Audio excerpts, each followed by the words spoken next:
Bom dia! Hoje é dia 30 de novembro de 2019. Eu vou apresentar hoje um benchmark, ou seja, um estudo do que eu consegui assimilar 41 anos atrás, quando eu fui introduzido no processo de alfabetização através da professora Maria Ângela. Essa professora ela foi muito fundamental na minha vida, porque foi ela que me ensinou como eu deveria construir o meu pensamento escolar na forma de aquisição de conteúdos. Né? Então, eu me senti na obrigação de repassar as informações para outros professores para que eles tivessem um feedback para saber se realmente é dessa forma que deve ser instruído o aluno que está na fase inicial, ou se possa ter alguma coisa que possa ser aprimorado. Eu vou falar dentro de um contexto mais ou menos matemático, para vocês terem uma ideia de como trabalhar com a informação. Deixa eu me organizar aqui. Vamos ver. Vamos para o início. Então, quando a professora começou a me introduzir informações, ela partiu de um ponto de me mostrar que o processo aquisitivo eu deveria ter uma ideia de impressão dentro de superfície. Então, ela me passou a ideia inicial de ponto, que era a gente pegar um pouquinho de tinta e fixar esse pouquinho de tinta dentro de uma base, né, que seria o correspondente a mais ou menos isso aqui. Então ela passou mais ou menos uma semana treinando com a gente brincando de colocar pontos dentro de um papel. Ficamos brincando de fixar os pontinhos no papel. Depois ela introduziu a ideia de segmento. Né? Ela falou que se a gente pegasse um pontinho, colasse outro pontinho, e fosse colando os pontinhos entre uns e outros, a gente teria um traço. Né? Quando vários pontinhos estavam colados um ao lado do outro, a gente teria o que ela chamou de traço. Aí ela falou, se a gente desse um pulo na impressão das bolinhas, dos pontinhos, e fizesse um outro traço, e fosse seguindo a linha natural das ideias, ela falou que a gente teria uma espécie de um caminho que seria chamado de tracejado. Aí depois que ela passou essa noção de tracejado e a gente começou a brincar dentro de sala de aula de fazer tracejado, ela falou que se a gente unisse todos os traços que eram pontinhos que estavam colados uns aos outros, a gente teria o que ela chamou e nos passou de informação que seria uma reta. Vamos pegar aqui. Até aqui, nada muito elaborado, mas dá pra gente ter uma ideia. Então, o que ela falou? Que o segredo para a gente poder aprender a formar objetos e coisas era a gente seguir a nossa imaginação no caminho em que os nossos olhos caminhavam pelos pontinhos, pelos tracejados e pelas retas que se formavam. Então, se eu pegasse um lápis e fosse fazer uma reta, que eram vários pontinhos colados uns aos outros, se eu seguisse com os olhinhos como um aluno que estivesse sendo alfabetizado, a formação dessa reta até o seu ponto final, e quando eu terminasse, eu olhasse para o elemento todo que eu formei e chamasse de reta, eu formei dentro do meu cérebro a imagem da reta como um processo de memória, de aquisição de memória. E a partir desse momento, quando eu quisesse imitar o que eu me apropriei de informação visual do que eu fiz, bastava eu apenas escrever ou falar ou pensar no meu pensamento, na minha mente, a palavra reta, e a imagem viria como um processo aquisitivo dentro do meu cérebro, e eu, no processo de imitação, pegaria o lápis e imitaria a imagem que se formou dentro do meu cérebro. Aí depois essa professora começou a nos passar informações um pouco mais complexas. Como, por exemplo, uma noção de triângulo. Ela pegou um lápis e desenhou um triângulo. Vou tentar desenhar aqui. Então ela pegou uma reta, um pontinho, foi unindo os pontinhos, depois subiu e desceu.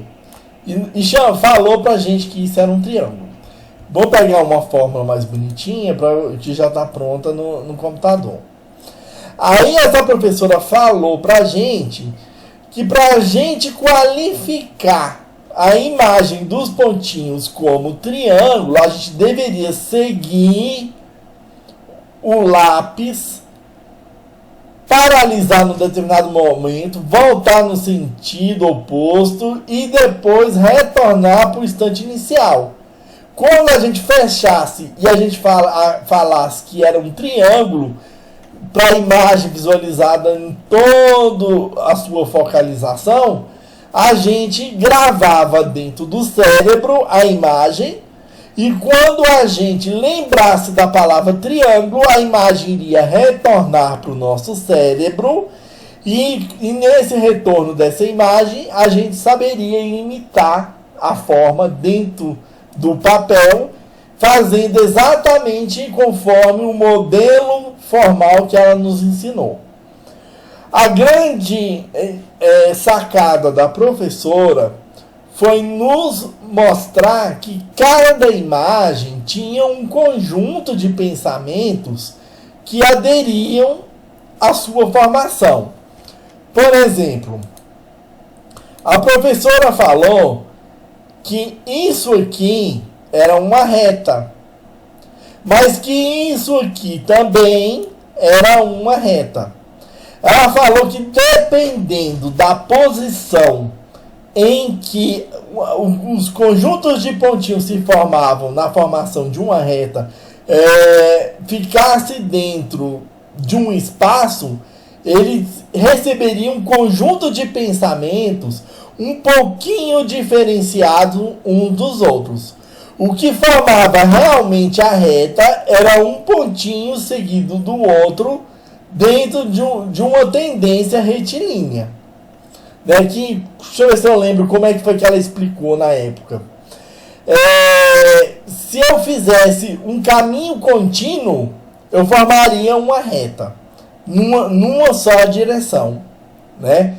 Então essa professora nos passou uma ideia de que haveria determinadas deformações dentro de um mesmo conceito que seria visualizado com a mesma coisa. Então, se ela falasse que isso aqui era um triângulo, esse objeto aqui, que era um pouquinho diferenciado, também era qualificado como um triângulo, porque ele tinha um elemento comum em sua formação. Então ela passou uma ideia pra gente, eu lembro até hoje que ela falou em bibliotecas, que a gente deveria criar dentro da mente uma biblioteca de conceitos que diziam praticamente a mesma coisa, com pequenas diferenças que deformavam em torno da base da informação, do conceito. Então, se eu queria dizer que a fruta é vermelha e que a fruta é uma maçã, eu estaria dizendo a mesma coisa dentro de uma biblioteca de informações que eu tinha construído sobre o mesmo objeto. Então, ela nos reforçou a informação que era necessário que a gente tivesse um dicionário interno e que esse dicionário era possível que a gente pegasse várias palavrinhas que diziam coisas mais ou menos correlatas e parecidas entre si. Então, quando a gente fosse fazer um teste, uma prova, se a gente tivesse dentro de uma estrutura linguística uma representação de que isso era uma reta, eu poderia usar uma biblioteca para dizer que isso aqui também seja um segmento. Porque dentro da minha biblioteca, segmento é algo também que qualifica a informação que está contida em torno de pontinhos que se seguem em uma direção. Como eu também poderia escrever no caderno, que são pontinhos que seguem uma direção. Para qualificar também como sendo uma reta. Então ela foi mostrando para a gente que uma mesma informação eu poderia pontuar em termos de estrutura de símbolos de formas diferenciadas também para dizer a mesma coisa. E que quando um teste fosse elaborado, esse teste iria ter como base uma dessas palavrinhas que tivesse contido dentro dessa biblioteca semântica que ela nos ensinou através das construções alfabéticas, das vogais e das consoantes. Era esse o ensinamento que eu tive de benchmark da professora Mariângela, 41 anos depois, quando ela me introduziu no processo de alfabetização. Espero que seja útil, né? E para mim foi bastante significativo, porque eu aprendi a usar o processo imitativo com base no registro daquilo que eu estava lendo, e após a leitura eu qualificava dentro de um macro conceito aquilo que eu li, bastando eu apenas acessar esse conceito para ter acesso a toda a informação e imitar essa imagem de conhecimento que eu formei na minha mente para redigir e para poder me comunicar com outras pessoas. Até uma próxima oportunidade. Bye, bye.